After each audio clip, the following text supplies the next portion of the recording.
우리 옆 사람에게 이렇게 한번 인사했으면 좋겠습니다. 당신은 하나님께서 가장 소중하게 생각하는 분입니다. 한번 할까요? 시작. 당신은 하나님께서 가장 소중하게 생각하는 분입니다. 자, 왜 그런지 아십니까? 여러분은 하나님께서 창조하신 가장 거룩한 존재이기 때문입니다. 우리 미국에서 인사는 인사가 있는데요, 잘 새겨듣고 인사하시면 아주 큰 기쁨이 됩니다. 많은 분들에게 들어보셨겠지만 옆 사람을 향해서 이렇게 한번 축복했으면 좋겠습니다. 아름다운 것이 죄라면 당신은 사형감입니다. 한번 할까요? 시작. 아름다운 것이 죄라면 당신은 사형감입니다. 왜냐하면 우리는 하나님께서 창조하신 가장 소중한 존재이기 때문에 우리를 귀하게 하나님께서 창조하신 것을 믿습니다. 제가 잠깐 한번 기도드리고 말씀을 전하도록 하겠습니다. 사랑이 많으신 하나님, 부족한 종이 하나님의 말씀을 대언합니다. 성령님 이곳에 오셔서 우리의 상한 마음을 치료하여 주시고 말씀을 통하여 삼하는 분들에게 하나님의 은혜가 임하게 하여 주옵소서. 하나님의 사랑이 임하면, 하나님의 은혜가 임하면 우리의 모든 문제가 해결될 줄로 믿습니다. 살아계신 하나님을 신뢰합니다. 우리에게 말씀하여 주옵소서. 예수님의 이름으로 기도드립니다. 아멘. 오늘은 로마서 12장 1절에서 5절까지 말씀을 중심으로 거룩한 성도로 사시나요? 라는 제목으로 하나님 말씀을 선포하겠습니다. 설교 제목을 설교가 끝마칠 때까지 기억하시는 분들은 아주 훌륭하신 분인데 잊어버릴 것을 생각하면서 다시 한번 제목이 뭐였다고요? 자, 우리 본인에게 한번 질문해 보겠습니다. 한번 시작. 거룩한 성도로 사시나요? 자, 그러면 뭐라고 해야 될까요? 아멘.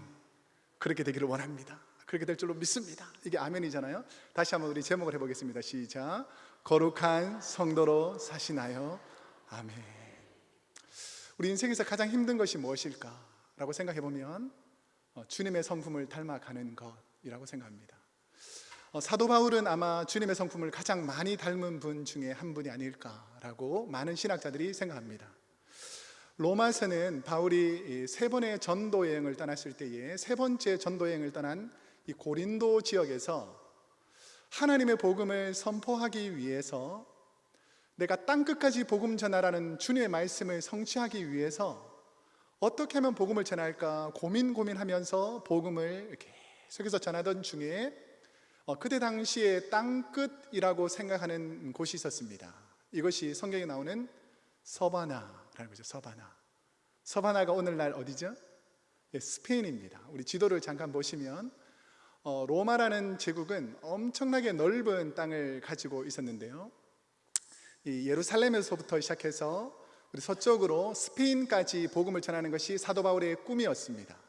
그래서 사도 바울의 꿈이 뭐냐면 이 붉은 지역으로 표시된 것이 다 로마 제국이었어요. 로마 제국. 그러니까 이 북아프리카 지역, 그리고 유럽 전역, 그리고 지금 사우디, 이란, 이라크, 그리고 요르단, 터키, 그리스, 이런 모든 지역을 로마가 통치하고 있었는데, 사도 바울은 이 그리스 지역까지 복음을 전한 다음에 이 고린도 지역에서 내가 어떻게 하면 서바나까지 복음을 전할까를 생각하다가 로마에 있는 교회들을 향해서 내가 복음의 기점으로 삼겠다라는 마음으로 복음을 전하기 위해서 로마에 있는 성도들에게 편지를 쓰는 것이 로마서입니다. 그럼 바울이 로마에 있는 교회에 편지를 쓸 때에 어떤 상황이었냐면, 우리가 잘 아시겠지만 예수님 탄생하기 전에도 로마 사람들이 온 이스라엘을 통치하고 많은 핍박과 어려움을 주고 있었습니다. 그렇다 보니까 유대인들 중에서는 이 로마에서부터 핍박에서 벗어나기 위해서 수많은, 우리가 3.1절 만세운동하는 것처럼 이렇게 나라를 회복하기 위해서 많은 사람들이 애를 썼는데, 특별히 우리가 잘 아시는 그 유대 역사에 보면 마카비라는 유다가 혁명을 일으켜가지고 이스라엘 독립을 꾀하게 됐습니다. 그렇다 보니까 이 로마에서 유대인들을 예루살렘에서 다 쫓아내어 버립니다. 자, 이런 상황 속에서 흩어진 유대인들이 이곳저곳 흩어졌는데 특별히 로마에까지 흩어져서 유대인들이 살게 되었습니다. 자, 그렇다 보니까 유대인들은 흩어져서 항상 하나님께 예배를 드리기 위해서 무엇을 중심으로 예배를 드렸냐면 회당이라는 것을 중심으로 예배를 드렸습니다. 그러니까 로마에 사는 사람들 중에서도 유대인들은 회당에서 예배를 드리는데, 이 세대가 1세대, 2세대, 3세대로 내려오면서 사도 바울처럼 이방 땅에서 태어나서 로마 시민권을 가진 유대인들도 있었습니다. 이런 유대인들과 또 헬라 문화가 있는 유대인들이 함께 유대 공동체 안에서 로마 교회를 형성하기 전에 유대 회당에서 있었습니다. 그런데 이제 예수님께서 이 땅에 오셔서 복음을 선포하시고 십자가에서 돌아가신 다음에 이제 부활하시고 40여일 동안 공생의 이 땅에 계셨다가 승천하시면서 누구를 우리에게 보내주시겠다 그랬죠? 성령님을 보내주셨는데 그 절기가 오순절입니다. 그러니까 많은 유대인들, 이방 땅에 있던 많은 유대인들이 6월절이 되면 이 예루살렘, 오순절이 되면 예루살렘, 초막절이 되면 예루살렘에 모여가지고 하나님의 은혜와 뜻을 기다리게 되는데, 특별히 이 오순절에 성령을 경험한 사람들이 다시 로마로 가게 됩니다. 자, 그랬을 때 로마에 가서 회당에 가서 예배를 드릴 때에 그때 당시에 문화가 어떻게 되었냐면, 회당에서 예배를 드리면 회당장이나 제사장들이 이렇게 말씀을 선포하고 나서 혹시 우리 중에 은혜 받은 사람이 있으면 나누어 보겠습니다 라는 이 쉐어링하는 시간이 있었어요. 나눔의 시간. 그랬을 때에 정통 유대인들과 함께 기독교를 경험한 유대인들이 예루살렘에서 있던 사건들을 경험하고 나서 로마의 회당에서 무슨 말을 전하냐면, 우리가 갔었는데 하나님께서 이사야하고 약속하셨던 메시아를 보내주셨다. 그 메시아가 바로 예수다 라고 외치니까 예수를 거부하는 정통 유대인들은 어떻게 할 것 같습니까? 예수를 믿는 유대인들을 핍박하게 되겠죠. 그러니까 이 헬라 시대에 있는 많은 사람들이 모이는 곳곳마다 회당에 모여서 정통 유대인들과 기독교로 개종한 유대인들이 회당에서 모이기만 하면 싸우는 겁니다. 그러니까 글라우디오라는 황제가 모이게만 하면 로마에서 유대인들이 싸우니까 유대인들을 로마에서 다 추방시켜버립니다. 그래서 로마에 있던 유대인들이 다 추방되고 이제 겨우 남아있던 헬라인들 중에서 기독교인들이 로마 교회를 지키고 있었어요. 그러니까 글라우디오가 한 11년 동안 통치를 마치고 이제 다음 황제가 네로라는 황제가 왕위에 오르게 되는데, 이 왕위에 올랐을 때에 이제 흩어졌던 유대인들, 이 로마에 있던 유대인들, 흩어졌던 유대인들이 다시 로마로 오게 되니까 원래 남아있던 헬라인들 크리스찬하고 쫓겨났던 크리스찬들이 로마 교회에 다시 모입니다. 모여가지고 기득권 싸움을 합니다. 막 다퉈요, 다퉈. 그러니까 이 사도 바울이 그 소식을 듣고 로마 교회 성도들에게 이 기존에 있던 정통 유대교에 있던 기독교인들과 헬라인 성향이 있던 유대인들 사이에, 기독교인들 사이에 이 갈등 문제를 해결하기 위해서 쓴 편지가 로마서입니다. 로마서. 자, 그럼 로마서는 모두 몇 장으로 되어 있죠? 16장으로 되어 있습니다. 그럼 16장으로 되어 있는데, 우리가 여러 그 학설들이 있지만 로마서에서 1장부터 우리가 8장까지 이 부분을 대충 서론 부분으로 봅니다. 그런데 이 로마서에서 가장 중요한 말씀이 루터가 종교를 개혁하면서 사용한 말씀이 워낙 유명하기 때문에 1장 17절 말씀, 오직 의인은 무엇으로? 믿음으로 말미암아 살리람과 같으니라. 이 1장 부분이 워낙 강력하기 때문에 사람들이 이 로마서의 전체 주제를 잘 모를 수 있는데, 로마서의 메인 주제는 9장, 10장, 11장에 있는 구원에 관한 하나님의 주권에 관한 내용입니다. 그래서 로마서 1장, 2장, 3장에는 이방인의 죄, 유대인의 죄, 온 인류의 죄 문제를 어떻게 해결할 것인가에 대해서 다루고, 그 다음에 우리가 잘 아시다시피 6장, 7장, 8장에는 죄 문제 해결받은 우리가 성화를 통해서 어떻게 살아갈 것인가, 그 다음에 9장에서 11장까지는 그 구원받은 사람을 하나님께서 인도해 주신다라는 하나님의 주권이 있고, 오늘 우리가 읽었던 12장부터 16장까지는 이 로마서의 결론 부분입니다. 이 결론 부분에서 12장 처음 시작하는 것은 뭐냐면, 우리가 교회 안에서 어떻게 신앙생활을 해야 되는지가 12장, 사회 안에서 어떻게 신앙생활을 해야 되는지가 13장, 그리고 가정과 우리의 삶 속에서 어떻게 살아야 되는지가 14장, 그리고 15장과 16장에서 부활과 끝인사에 대해서 나옵니다. 자, 그러면서 우리가 신앙생활하면서 어떻게 살아야 되는지 처음 시작하는 부분이 오늘 본문의 시작입니다. 우리 한번 12장 1절 말씀을 한번 함께 읽어보도록 하겠습니다. 시작. 그러므로 형제들아, 내가 하나님의 모든 자비하심으로 너희를 권하노니 너희 몸을 하나님이 기뻐하는 거룩한 산 제물로 드리라. 이는 너희가 드릴 영적 예배니라. 아멘.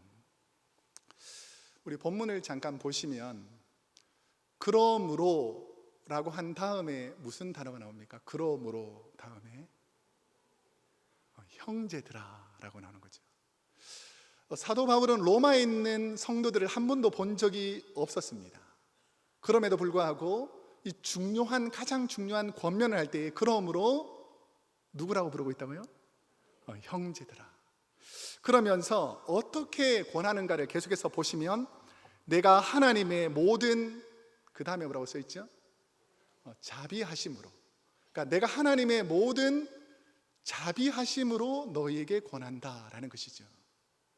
우리가 누구에게 권면할 때에 어떤 마음으로 권하느냐가 참으로 중요한데, 자비하는 마음으로, 사랑하는 마음으로 이 형제의 잘못된 부분을 권면하고 있다라는 것이죠.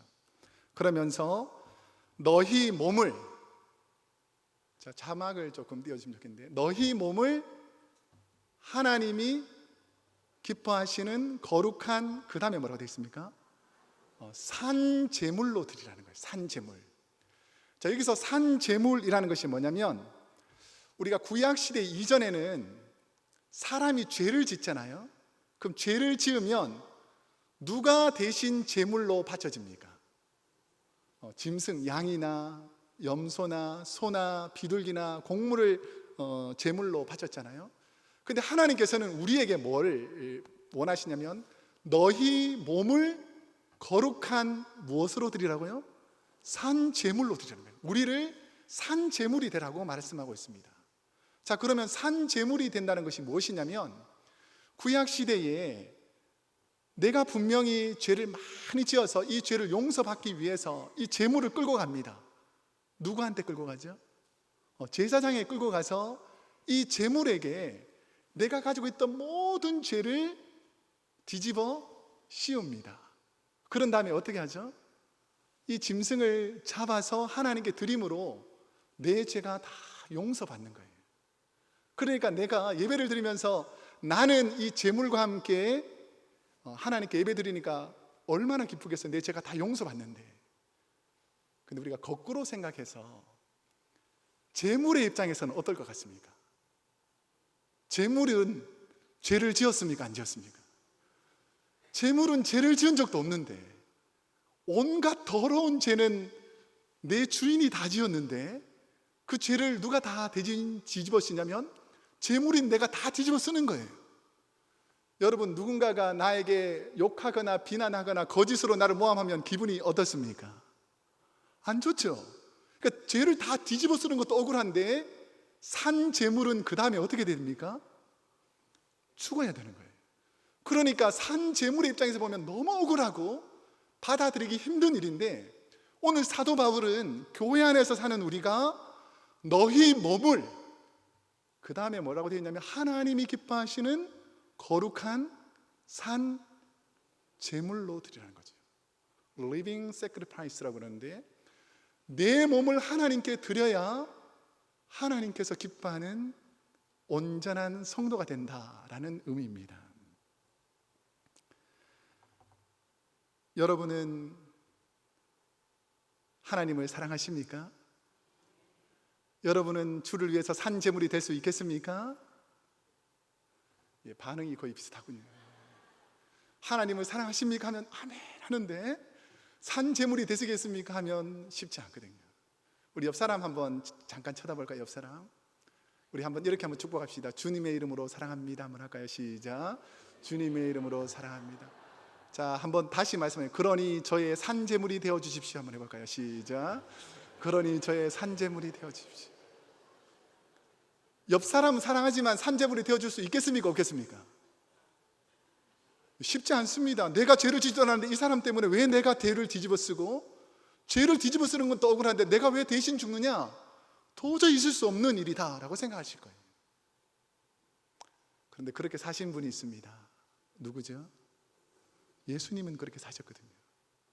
사도 바울도 그렇게 살았고, 많은 믿음의 선배들이 하나님의 말씀 따라서 다 산 제물이 되어 하나님께 영광이 되었다라는 것입니다.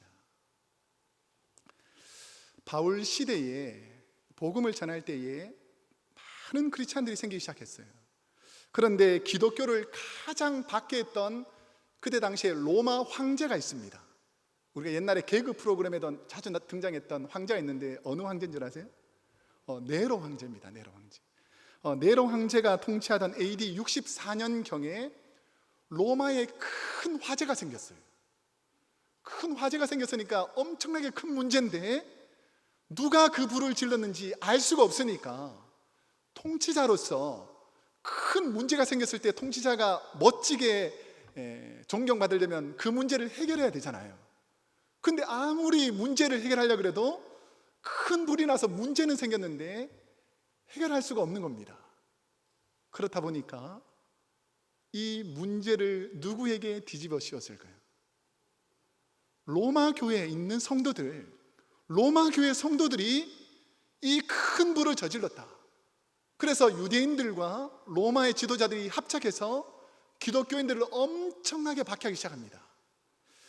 이 타키투스라는 그 연대기, 타키투스가 쓴 그 로마 당시의 연대기에 보면 로마 교회 성도들을 얼마나 참혹하고 혹독하게 죽였는지를 역사석에서 기록하는 내용이 나오는데, 로마 교회 성도들이 이 사도 바울의 편지대로 살았던 것을 알 수가 있어요.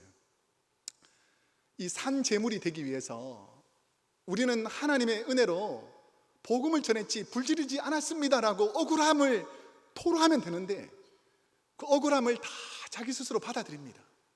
오히려 억울한 일이 생겼을 때에 이 불에 타 죽거나 어려움을 당해도 오히려 복음 전하기 위해서 그 죽음을 감수합니다. 그 타키투스의 연대기에 보면 기독교인들이 어떻게 고난을 받았는지가 나오는데, 이 몸을 알몸으로 벗겨서 칼집을 다 내서 자르는 거예요. 몸을 피가 나게. 그런 다음에 굶주린 개들을 풀어 놓습니다. 어떻게 될 것 같습니까? 그 고난을 바라보면서 그 고난을 이겨내었다라는 것이죠. 또 어떤 일이냐면 끓는 가마, 펄펄 끓는 가마에다가 기름이 있는 가마에다가 기독교인들 너희들 이 죄를 지었지라고 말했을 때 억울합니다, 그렇지 않습니다 하지 않고 그 상황에서 복음을 전하고 하나님의 나라를 확장하는 일들을 합니다. 그러면서 과감하게 그 끓는 가마에 들어가서 죽습니다. 굶주린 사자에게 죽기도 하고, 우리가 잘 아시는 내용이지만 깜깜한 밤을 비추기 위해서 기독교인들을 다 매달아 놓고 밤에 불을 질러서 인간을 촛대로 만들어서 사용합니다. 이런 잔인하고 말도 안 되는 핍박을 주는 일들을 지금 로마 시대만 하고 있는 것이 아닙니다. 우리가 가장 가까이 살고 있는, 제가 지금 중국 선교 갔다가 오는 길에 우리 목사님 통해서 제가 복음을 설교할 기회가 생겼는데요, 북한에서 복음 전하다가 이것보다 더 잔인하고 비참하게 돌아가시는 얼마나 많은 신앙인들이 있는지 모른다라는 것이죠. 이들이 왜 이런 고난을 감수하는가?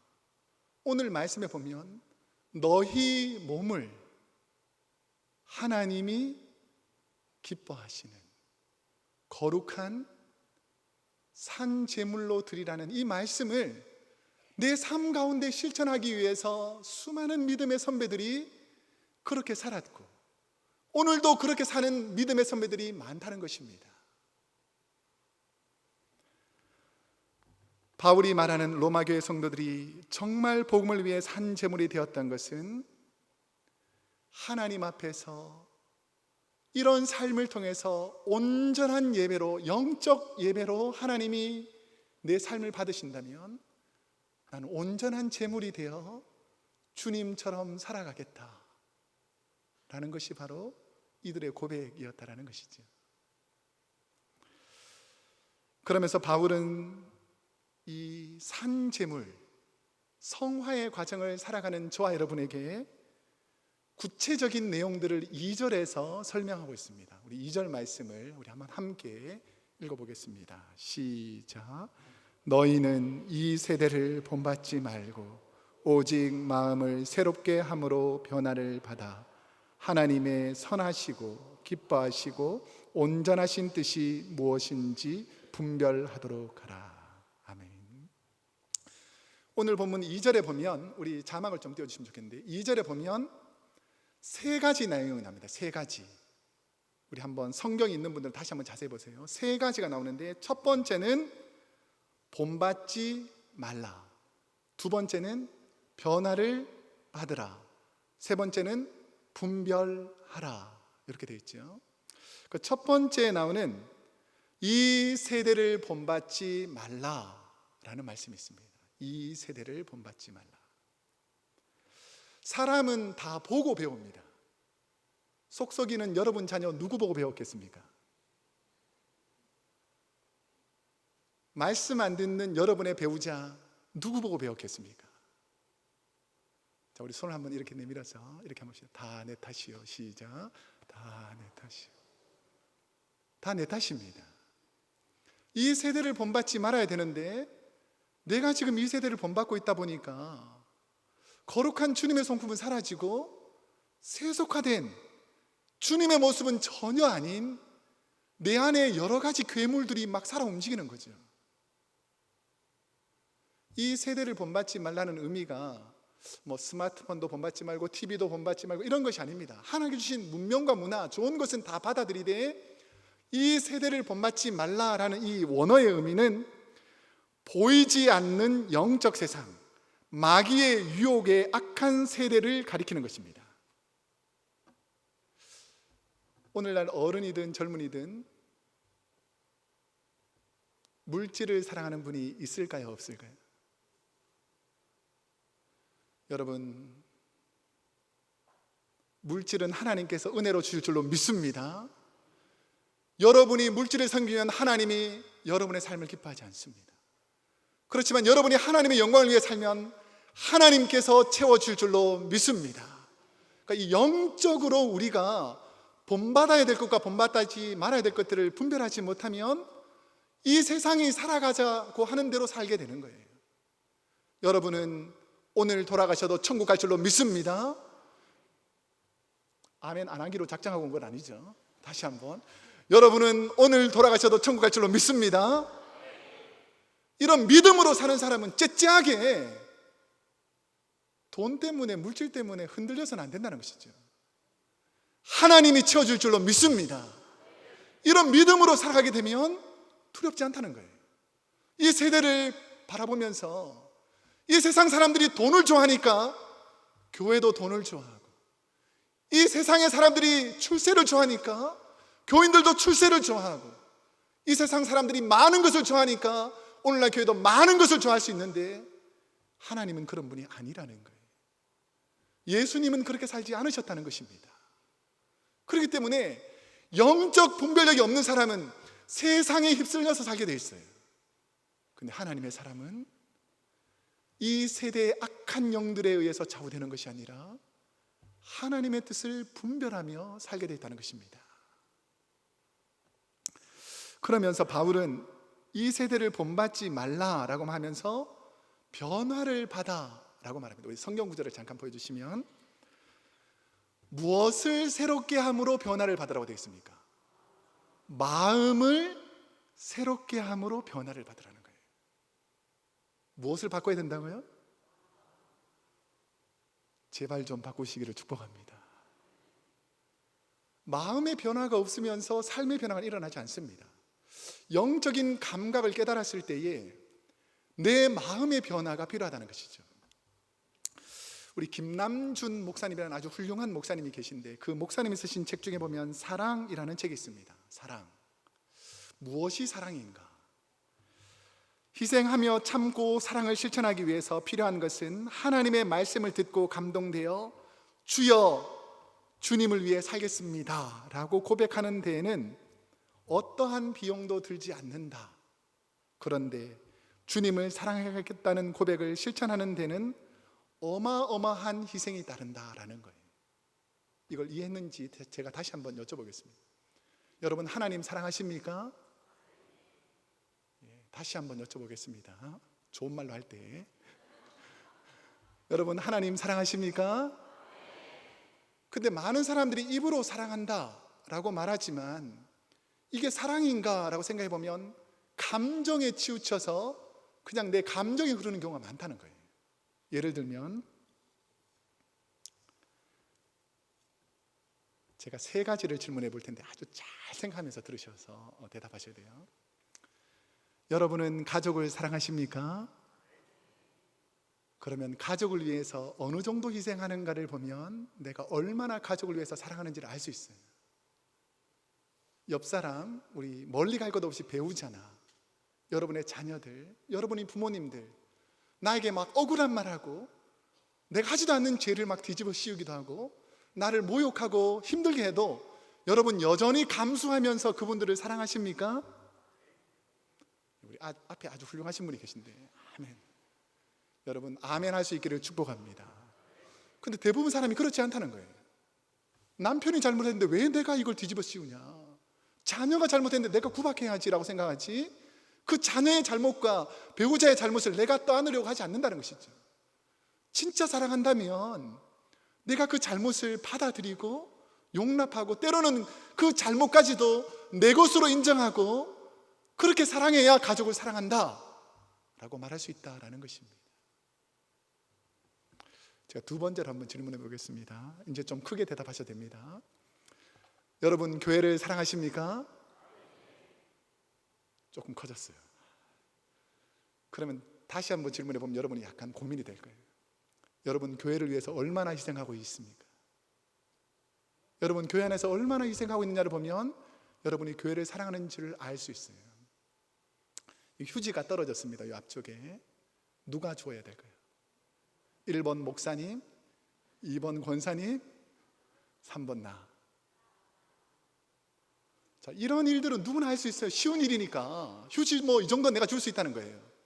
근데 누군가가 앞쪽에서 좀 저녁 식사하시고 나서 기분이 안 좋을 수 있는데 어떤 꼬마아이가 막 오바이트를 해놓은 거예요. 교회 입구에. 자, 이걸 누가 치워야 될까요? 1번 목사님, 2번 권사님, 3번 나. 몇 번? 1번 나왔습니다. 1번. 1번. 이게 저와 여러분이 어떻게 교회를 사랑하는지가 드러나는 거예요. 우리가 말로는 사랑합니다, 교회를 위해서 헌신하겠습니다 라고 말하지만 이름이 드러나는 자리, 내가 하고 싶은 일들은 누구나 하고 싶지만 진짜 내가 교회를 위해서 희생하고 헌신하고 봉사하는지를 보면 내가 과연 내 마음으로 변화를 받아서 주의 교회를 사랑하는지를 알 수 있다라는 것이죠. 이제 마지막 세 번째 질문, 아주 중요한 질문 하겠습니다. 여러분이 할 수 있는 간절한 마음으로 한번 고백해 보세요.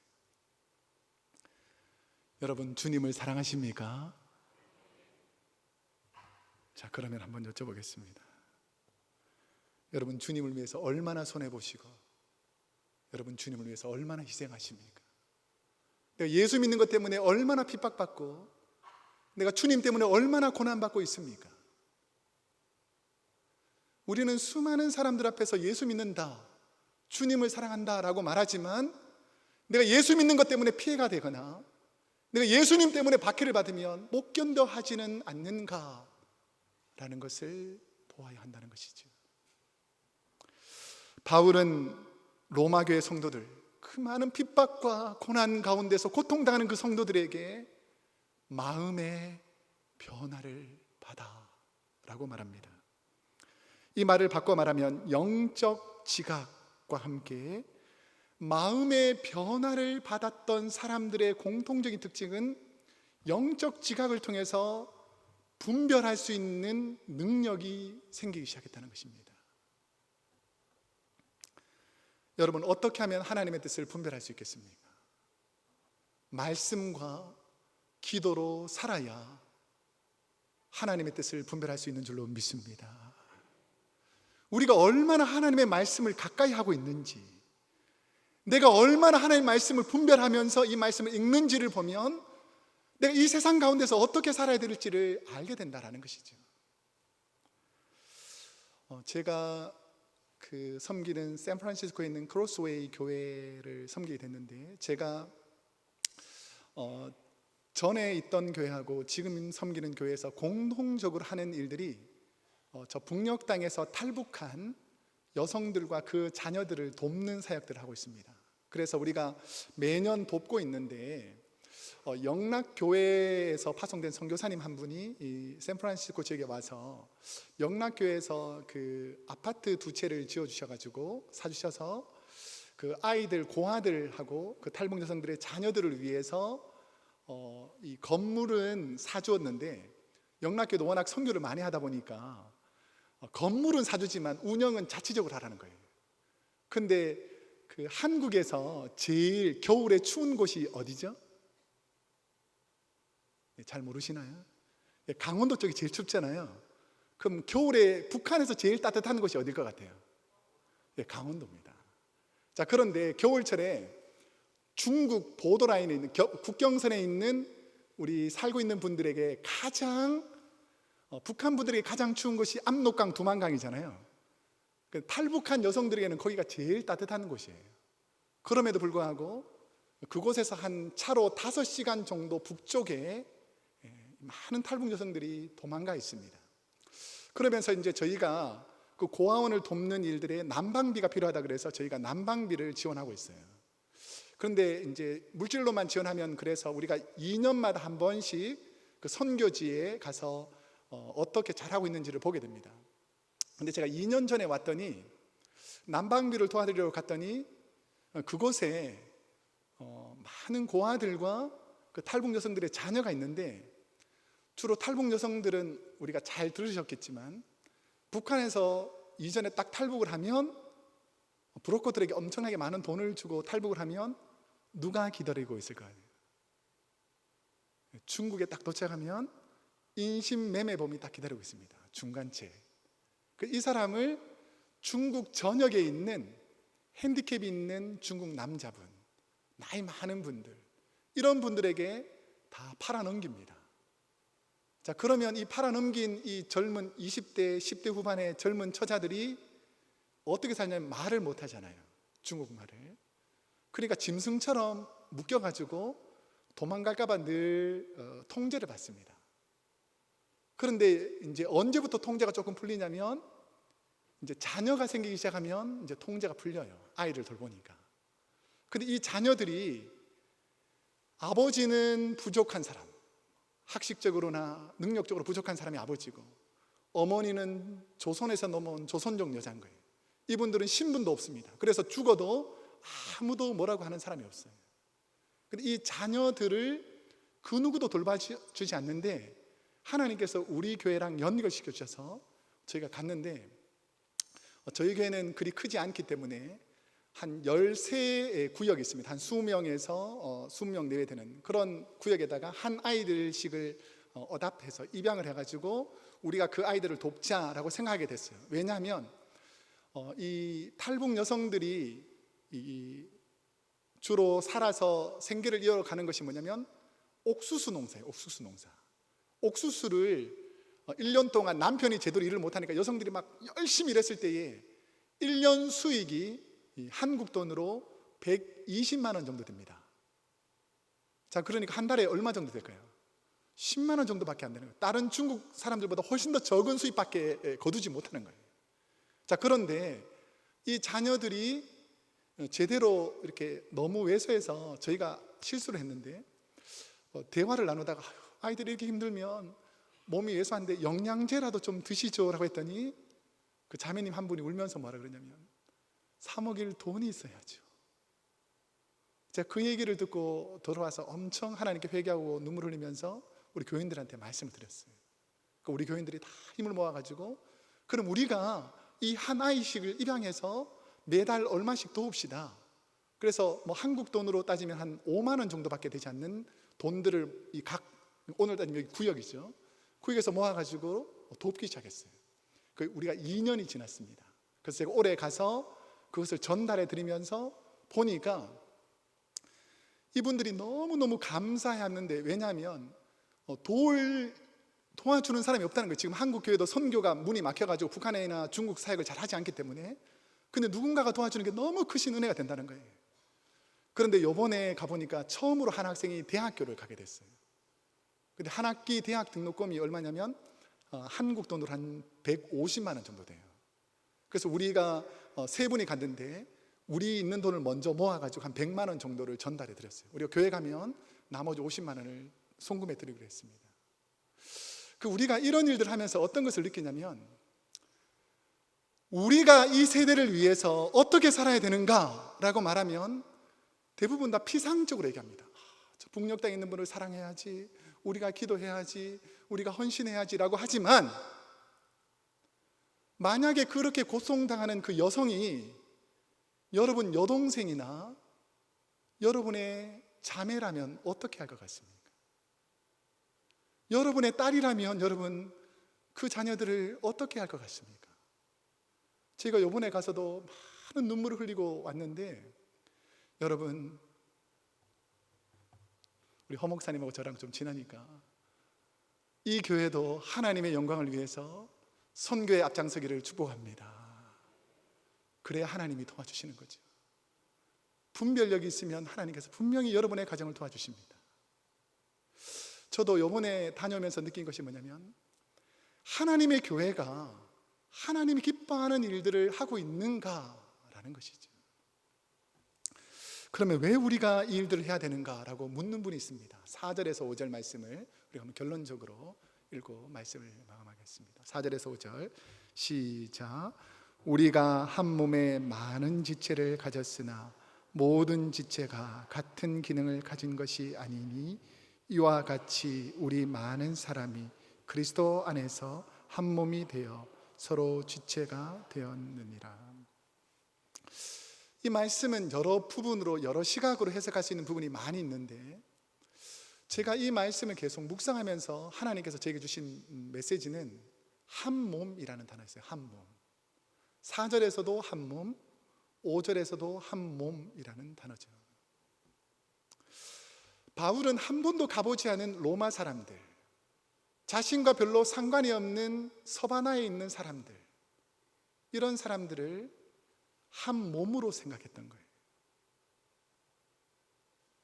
여러분은 옆에 있는 분을 한 몸으로 생각하십니까? 옆에 있는 지체가 가슴 아파하면 내가 가슴 아파지는지, 옆에 있는 지체가 즐거우면 나도 즐거운지, 사랑하는 우리 동족들이 지금도 눈물 흘리며 누군가의 도움을 바라고 있는 그들의 아픔을 나도 느끼고 있는지, 이게 바로 한 몸이라는 것이죠. 저는 우리 안산제일교회가 그리스도 안에서 한 몸인 줄로 믿습니다. 안산제일교회만 한 몸이 아니라 이 안산 지역에 있는 모든 교회가 주님의 한 몸이라는 사실이죠. 이 안산 지역뿐 아니라 이 세상에 있는 모든 성도들이 그리스도 안에서 한 몸이라는 것입니다. 제가 다시 한번 설교의 처음 부분으로 한번 가보겠습니다. 여러분, 거룩한 성도로 사시고 계십니까? 제가 처음에 알려드렸는데 아멘의 뜻을, 여러분 거룩한 성도로 사시고 계십니까? 그러면 거룩하게 산다는 게 뭘 거룩하게 산다고 성경은 말씀하고 있는 것 같습니까? 어떻게 사는 게 거룩하게 사는 거죠? 성경 많이 읽고 기도 많이 하고 주님 사랑합니다 외치는 것도 아주 중요한 거룩한 삶입니다. 근데 진짜 거룩이 뭔 줄 아세요? 예수님처럼 살아야 거룩하게 사는 것입니다. 주님처럼 생각해야 거룩하게 사는 것입니다. 주님처럼 살려고 애써야 진짜 주님 닮은 성도라 내가 살아야 그 사람이 바로 거룩한 성도라고 불려진다는 것이죠. 저는 우리 고훈 목사님이 거룩한 성도인 줄로 믿습니다. 우리 허요한 목사님도 거룩한 성도인 줄로 믿습니다. 여러분도 거룩한 성도인 줄로 믿습니다. 그러면 오늘 이 시간 결단하시기 바랍니다. 나도 이제부터는 주님처럼 살 것이다.